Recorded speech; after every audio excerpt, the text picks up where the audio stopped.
الحمد لله وكفى والصلاة والسلام على عباده الذين اصطفى خصوصا على أفضلهم وخاتم النبيين محمد الأمين وعلى آله وصحبه أجمعين.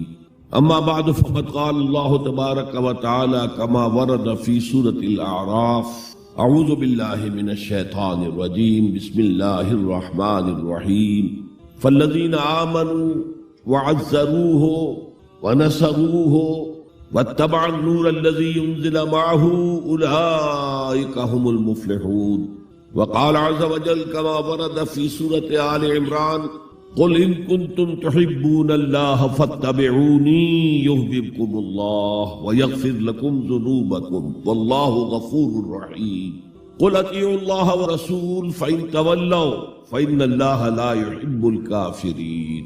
وقال عز وجل كما ورد في سورة التوبة: قل إن كان آباؤكم وأبناؤكم وإخوانكم وأزواجكم وعشيرتكم وأموال اقترفتموها وتجارة تخشون كسادها ومساكن ترضونها أحب إليكم من الله ورسوله وجهاد في سبيله فتربصوا حتى يأتي الله بأمره والله لا يهدي القوم الفاسقين. صدق الله العظيم.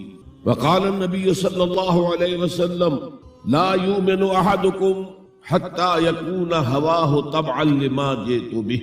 وقال صلى الله عليه وسلم: لا يؤمن أحدكم حتى أكون أحب إليه من والده وولده والناس أجمعين. أو كما قال صلى الله عليه وسلم. رب اشرح لي صدري ويسر لي أمري واحلل عقدة من لساني يفقهوا قولي. اللهم ربنا ألهمنا رشدنا واعذنا من شرور أنفسنا. اللهم أرنا الحق حقا وارزقنا اتباعه وأرنا الباطل باطلا وارزقنا اجتنابه. اللهم ربنا نور قلوبنا بالإيمان واشرح صدورنا للإسلام ووفقنا لما تحب وترضى. اللهم ارزقنا حبك وحب حبيبك وحب من يحبك. آمین یا رب العالمین. معزز حاضرین اور محترم خواتین، السلام علیکم ورحمۃ اللہ وبرکاتہ. میری آج کی گفتگو کا موضوع ہے حب رسول کے تقاضے.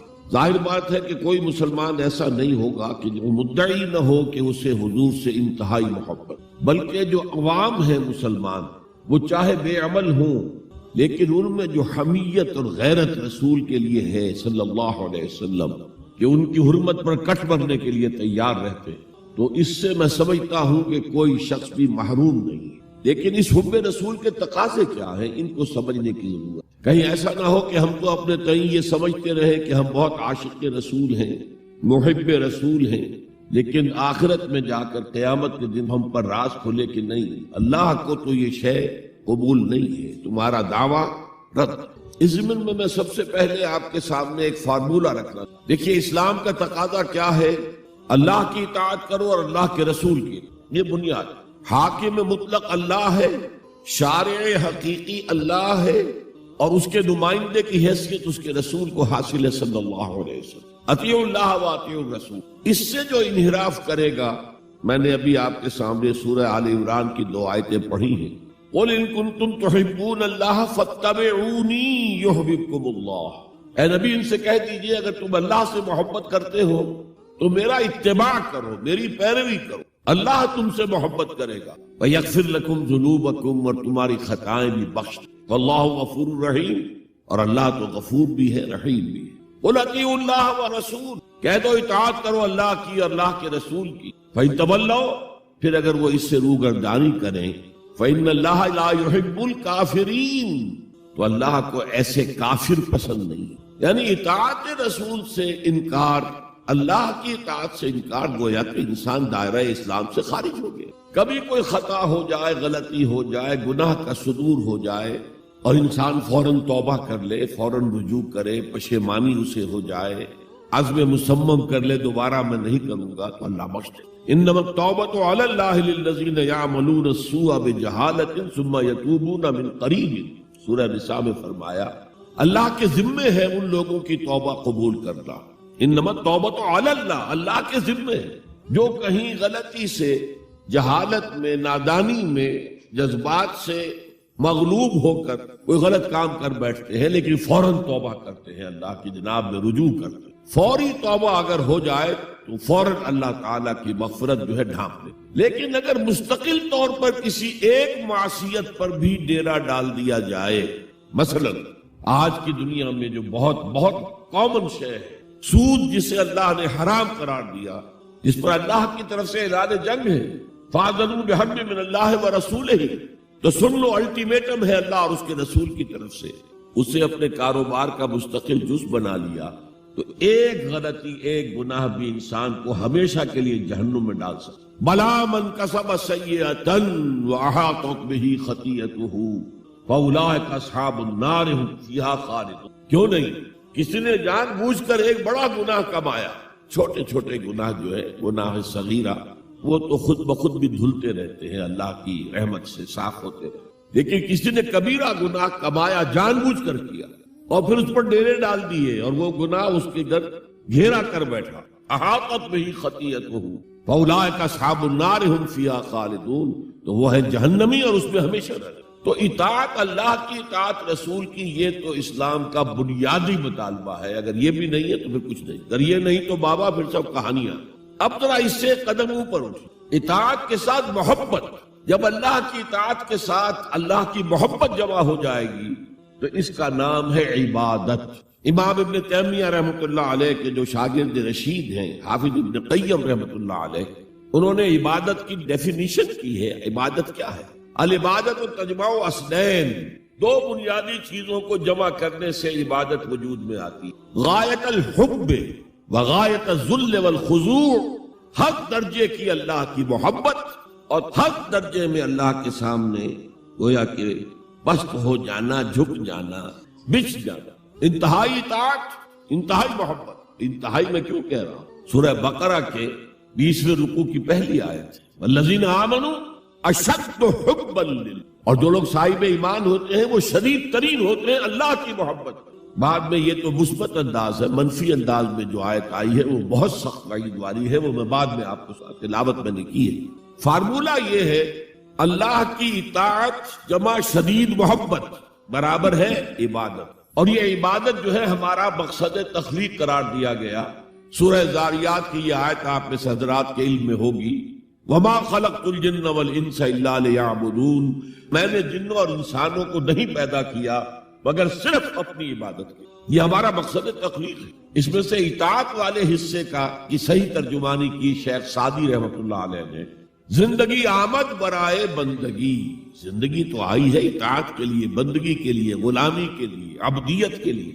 زندگی آمد برائے بندگی، زندگی بے بندگی شرمندگی۔ اگر اللہ کی بندگی ہی نہیں ہے تو سراسر شرمندگی ہے یہ، اور کچھ بھی۔ تو اللہ تعالیٰ کی عبادت جس کے لیے ہمیں پیدا کیا گیا، اسی کی دعوت تمام رسولوں نے دی۔ یا قوم اعبدوا اللہ ما لکم من الہ غیرہ، اے میری قوم کے لوگو اللہ کی عبادت کرو، تمہارا کوئی معبود اس کے سوا نہیں۔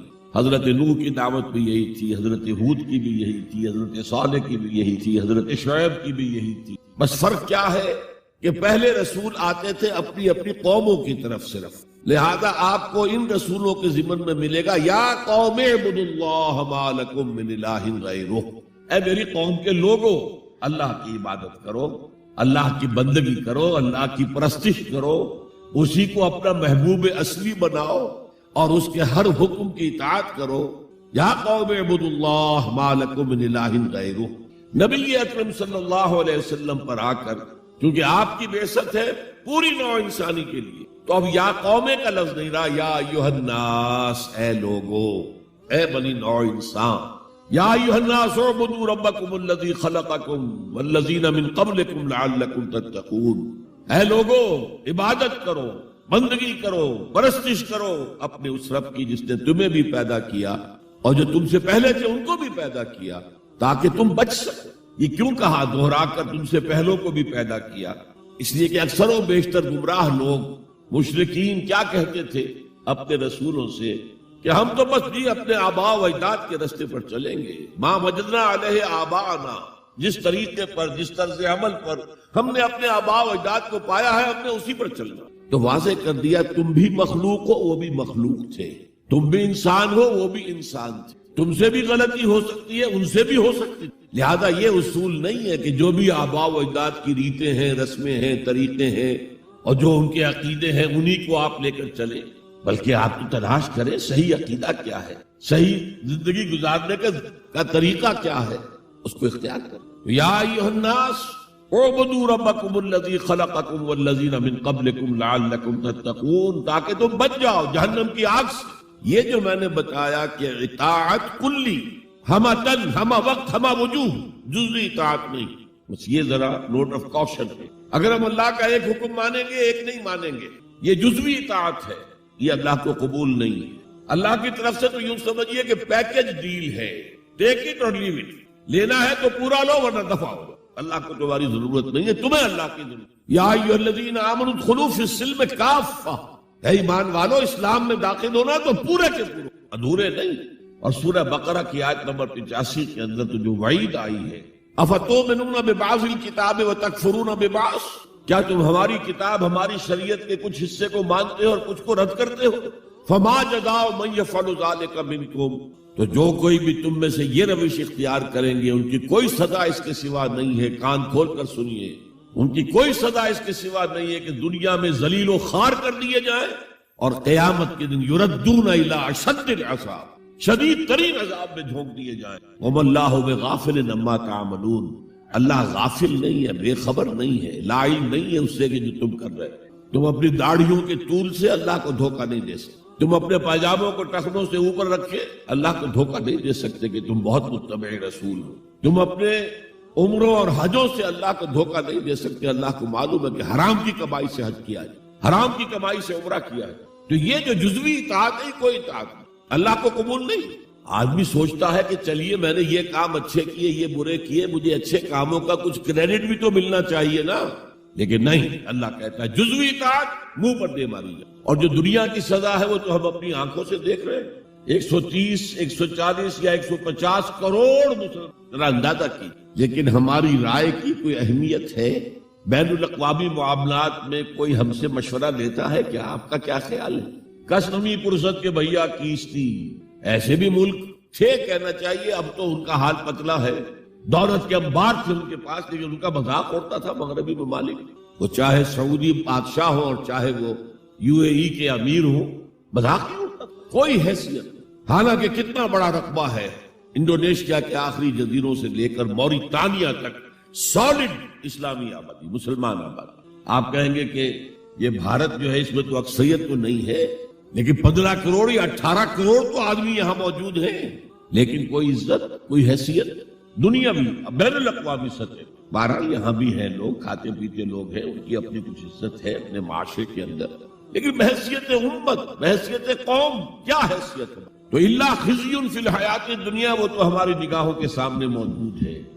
اب قیامت کے دن کے بارے میں جو دھمکی اللہ نے دی ہے، وَيَوْمَ الْقِيَامَةِ يُرَدُّونَ إِلَىٰ أَشَدِّ الْعَذَابِ، قیامت کے دن شدید ترین عذاب میں جھونک دوں گا۔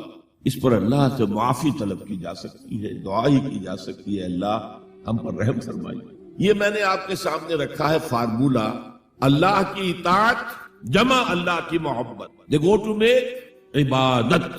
یہی دو الفاظ آتے ہیں اللہ کے رسول کے لیے بھی صلی اللہ علیہ وسلم۔ اللہ کے رسول کی اطاعت، یہ تو اسلام کا بنیادی تقاضا ہے، اطیعوا اللہ واطیعوا الرسول فإن تولوا فإن اللہ لا يحب الکافرین۔ اطاعت کرو اللہ کی، اطاعت کرو رسول کی، پھر اگر یہ منہ موڑ لے تو اللہ کو ایسے کافر بالکل پسند نہیں، تو کفر کا فتویٰ ہوگا۔ لیکن اللہ کے رسول کی اطاعت کے ساتھ محبت کو جمع کیجئے۔ میں نے ابھی آپ کو حدیث سنائی ہے، حضور نے فرمایا لا یؤمن احدکم حتی اکون احب الیہ من والدہ وولدہ والناس اجمعین۔ تم میں سے کوئی شخص مومن ہو ہی نہیں سکتا جب تک کہ میں اسے محبوب تر نہ ہو جاؤں، اپنے باپ سے، اپنے بیٹے سے اور تمام انسان۔ تو اللہ کے رسول کی اطاعت جمع اس کی محبت۔ اس محبت کے ضمن میں ایک واقعہ یاد آیا جس سے اندازہ ہوگا کہ کس قدر اپنائیت تھی، کتنا قرب تھا حضور کے اور حضرت عمر فاروق رضی اللہ تعالیٰ عنہ کی۔ ایک مرتبہ حضور دریافت کرتے ہیں حضرت عمر سے، عمر میں مجھ سے کتنی محبت ہے۔ اب آپ سوچئے ذرا سا بھی مغایرت کا باریک سا پردہ بھی اگر کہیں ہو تو کیا یہ سوال کیا جا سکتا؟ تو انتہائی قریبی شخص سے ہی کیا جائے گا، تمہیں مجھ سے کتنی محبت ہے؟ عرض کیا آپ مجھے دنیا کے ہر انسان سے بڑھ کر عزیز۔ فرمایا اور اپنی جان سے؟ اب ذرا سا توقف کیا حضرت عمر نے، الان ہاں اب میں یہ بھی کہتا ہوں کہ آپ مجھے میری جان سے زیادہ۔ تو حضور نے فرمایا اب آئے ہو مقام مطلوب پر، تو رسول کی اطاعت جمع محبت، اس کا نام ہے اتباع، پیروی کرنا۔ فرق کیا ہے؟ اطاعت کی جاتی ہے حکم کی، اور پیروی کی جاتی کسی کے نقش قدم کی، چاہے اس نے حکم دیا ہو چاہے نہ دیا ہو، جو وہ کرتا ہو کرنا، یہ ہے اتباع۔ یہ اطاعت سے بہت بلند شے ہو گئی۔ مثال کے طور پر یہ چھوٹی چھوٹی مثالیں، اصل اتباع کیا ہے وہ میں بعد میں عرض کروں گا۔ کوئی ایک صحابی بدو باہر سے آئے، ایک ہی دفعہ حضور کو دیکھا، حضور اس وقت اس حالت میں تھے کہ آپ کے بٹن جو ہے کھلے ہوئے تھے گریبان، انہوں نے پھر ساری عمر اپنے گریبان کے بٹن نہیں لگا۔ میں نے اللہ کے رسول کو اس حال میں دیکھا ہے، میں تو ان کی پیروی کروں گا، حضور نے کوئی حکم تو نہیں دیا۔ تو یہ جو محبت، شدید محبت کے تحت جو بات آئے گی اس کا نام اتباع ہے، اور اس اتباع کا مقام کیا ہے وہ آیت میں سنا چکا ہوں آپ کو۔ قل ان کنتم تحبون اللہ فاتبعونی یحببکم اللہ، اے نبی ان سے کہہ دیجئے اگر تم اللہ سے محبت کرتے ہو تو میرا اتباع کرو، میرے نقش قدم پر چلو، میری پیروی کرو، اللہ تم سے محبت کرے گا، تم اللہ کے محب نہیں محبوب بن جاؤ۔ اور اگر کہیں کوئی لغزش ہو گئی، کوئی خطا ہو گئی، کہیں جذبات کے رو میں بہہ کر کوئی گناہ کر بیٹھے تو اللہ معاف فرما دے گا، اللہ بڑا غفور ہے، اللہ بڑا رحیم۔ مطلب یہ کہ راستہ تم نے یہ طے کر لیا کہ چلنا مجھے محمد کے پیچھے ہے صلی اللہ علیہ وسلم، اب چلتے چلتے کبھی پاؤں پھسل گیا، کہیں گر گئے، کوئی بات نہیں، اٹھو فوراً، توبہ کرو اور آگے بڑھو۔ تو خطا اگر ہو بھی جائے گی، کہیں لغزش ہو جائے، کہیں چلتے چلتے پاؤں پھسل جائے کیچڑ میں، یا کوئی کیلے کا چھلکا آ گیا پاؤں تلے، گر گئے، کوئی حرج نہیں، اٹھو دوبارہ، لیکن نقش قدم جو ہے محمد کا صلی اللہ علیہ وسلم اس پر چل۔ یہ اس اتباع کا ذکر آیا ہے سورہ اعراف کی ان آیات میں۔ آپ کو معلوم ہے کہ حضرت موسیٰ علیہ السلام کو جب تورات پر طلب کیا گیا کوہ طور پر تورات دینے کے لیے، تو پہلے 30 دن کے لیے بلایا تھا، پھر 10 دن کا اور اضافہ کر دیا گیا، 40 دن ہو گئے۔ فَتَمَّتْ مِيقَاتُ رَبِّكَ 40 لَيْلَةً۔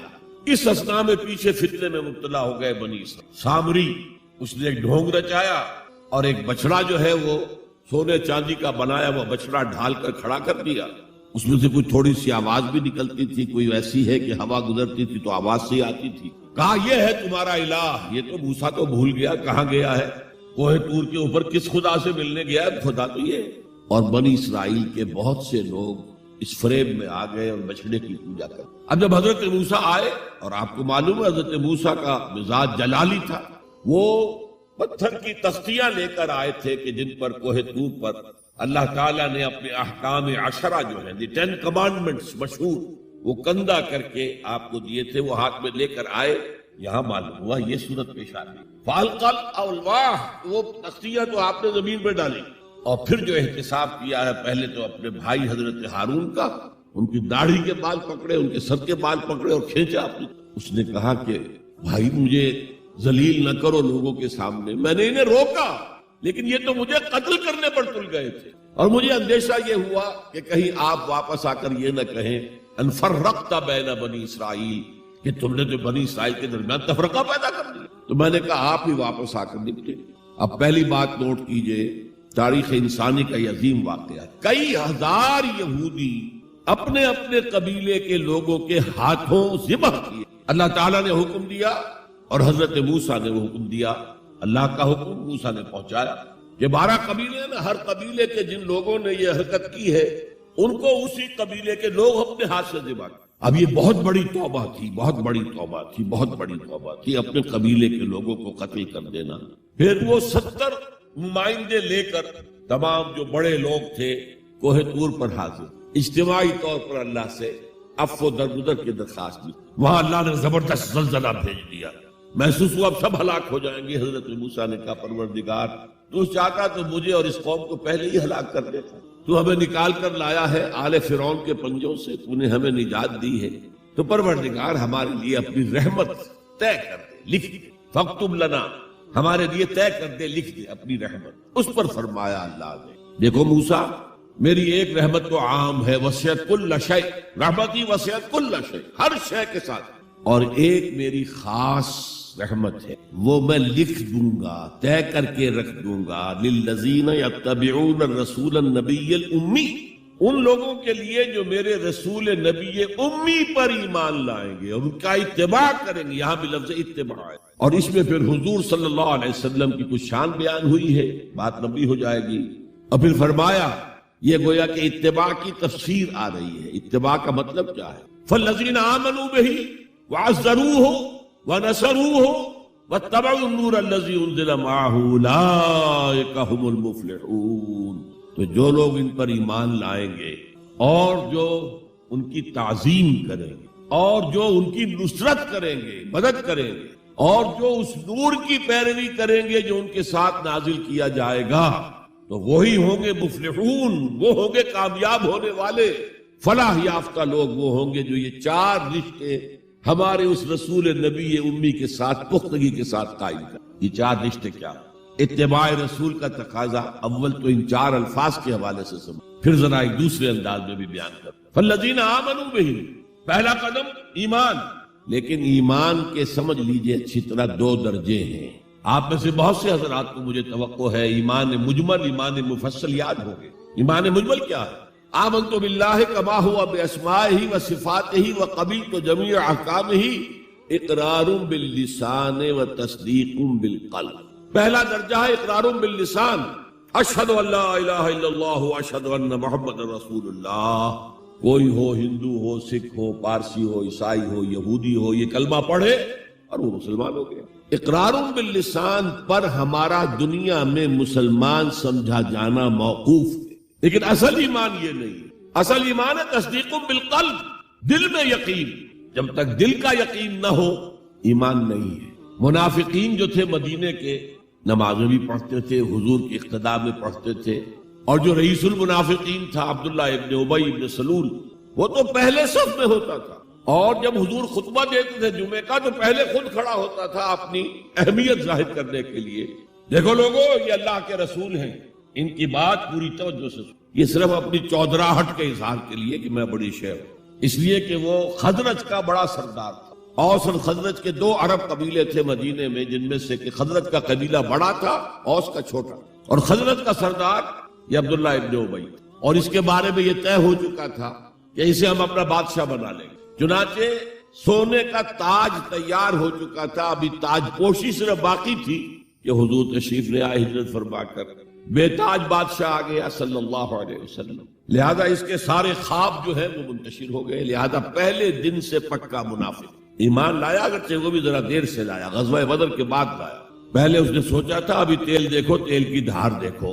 وہ تیل کی دھار جو نظر آئی غزوہ بدر میں کہ 313 نے 1000 کو شکست دی ہے، اور یہ نہتے تھے، تلواریں بھی سب کے پاس نہیں تھیں، کچھ لوگوں کے پاس تلواریں تھیں، اور وہ 1000 کیل کانٹے سے لیس ہو کر مکے سے آئے تھے۔